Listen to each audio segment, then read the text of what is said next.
I'm Stephanie at Mākit Tākit, and I'm going to show you a really quick and easy stenciling effect.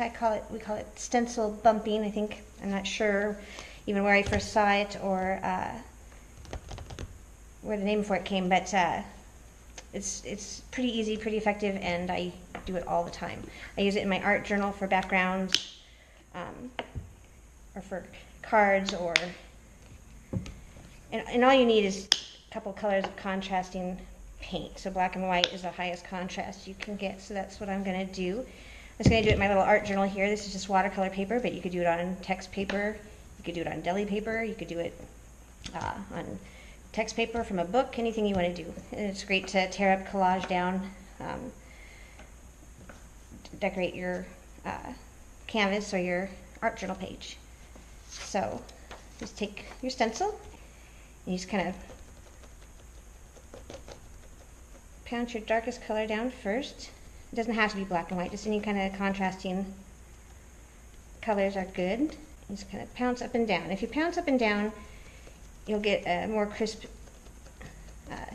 image.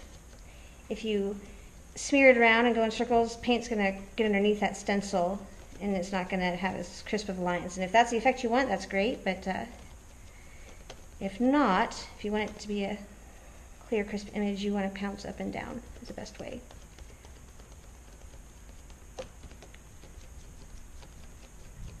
Okay. And you can see where it bled underneath, where I went too fast, where I wasn't too fussy about it. But nothing's perfect, especially in art journaling. I like things to be a little wonky, a little imperfect. Then you're going to take your stencil and you can either shift it to the left a little bit or to the right a little bit. Doesn't make a difference. Either way is good. And I have another sponge for the next color, and you want to dab off some of that extra paint. The less paint, the better. It will help you avoid getting that smeared lines underneath your stencil like I did on some of those. And it's going to go right over the top. And some people tape their stencil down so it doesn't shift on them. I don't bother with all that. I can't be bothered. I just hang on to it. And you could do this technique to decorate stationery or cards too. Your walls, you could do it on your walls if you were super fancy. They sell big wall stencils. You could. What it does is kind of give it a 3D effect. Hopefully.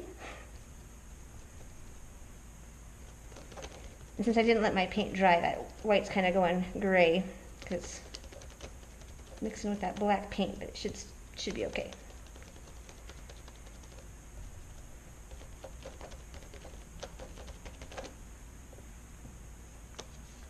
Ta-da!